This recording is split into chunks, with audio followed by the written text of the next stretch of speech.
pose with the bands. Pose with the pose with the pose with the bands.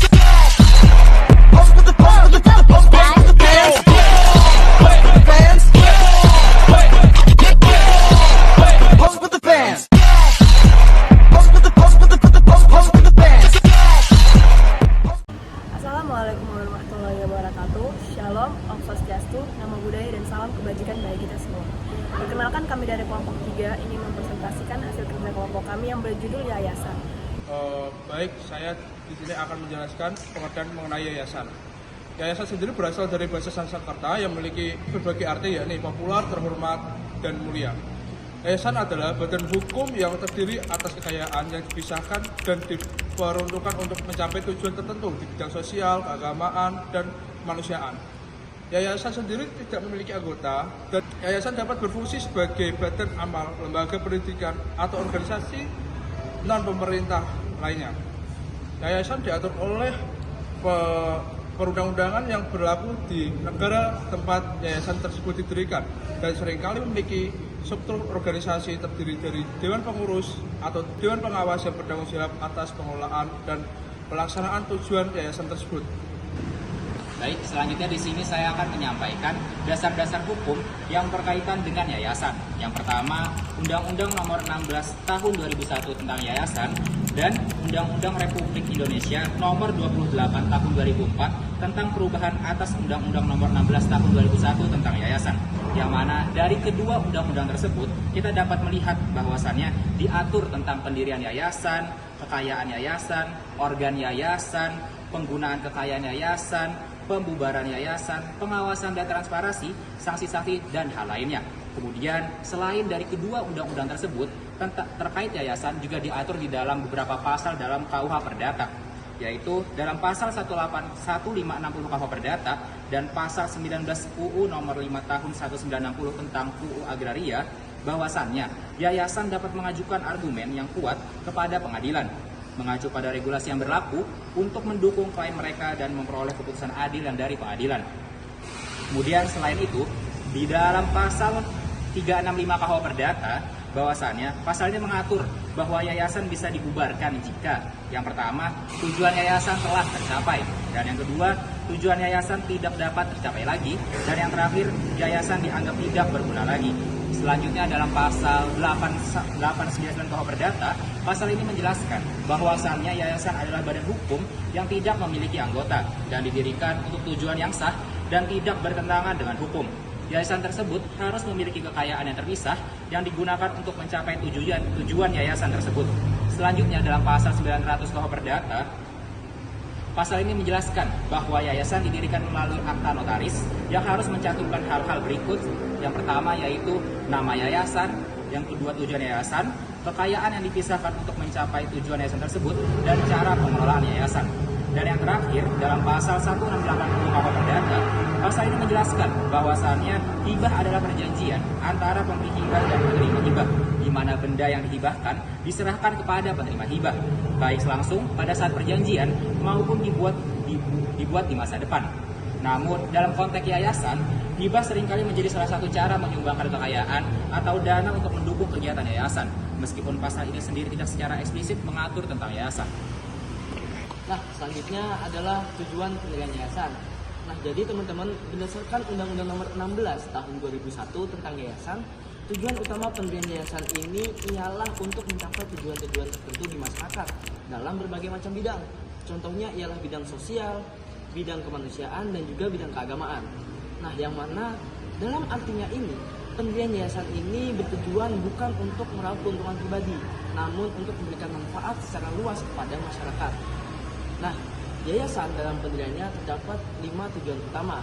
Yang pertama ialah memberikan manfaat bagi masyarakat, yang mana melalui beberapa kegiatan juga program-programnya, yayasan ini berusaha untuk meningkatkan kualitas masyarakat, baik secara individu maupun secara berkelompok.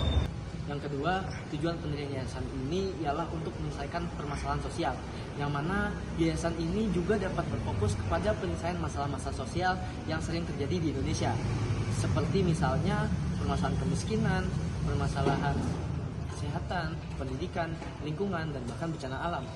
Kemudian yang ketiga ialah tujuan pendirian yayasan ini untuk mengembangkan potensi masyarakat, yang mana yayasan ini juga dapat untuk menyediakan pendidikan ataupun pelatihan dan juga menyediakan kesempatan bagi masyarakat-masyarakat untuk dapat mengembangkan potensi yang mereka miliki.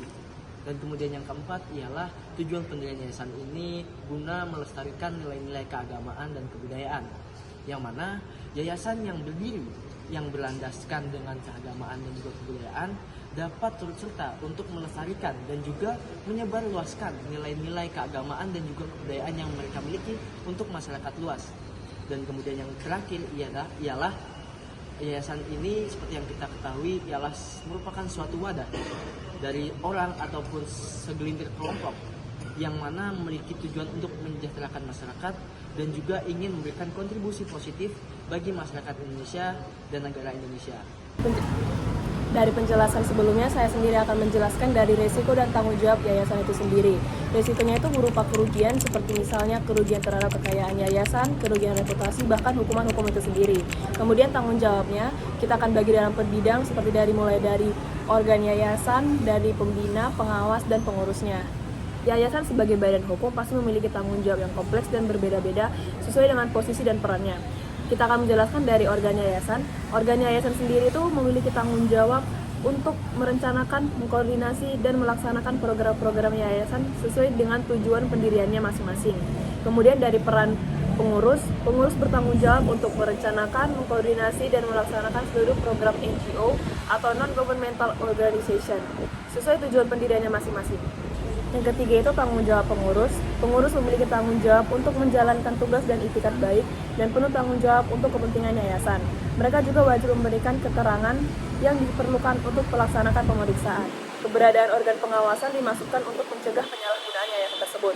Kemudian dari tanggung jawab pembina bertanggung jawab untuk memutuskan atau menyetujui perubahan anggaran dasar, melakukan pengangkatan dan pemberhentian anggota pengurus dan pengawas, menetapkan kebijakan umum yayasan yang didasarkan pada anggaran tahunan yayasan, dan menetapkan keputusan terkait pembangunan atau pembubaran yayasan tersebut. Saya di sini akan menjelaskan tentang sejarah yayasan.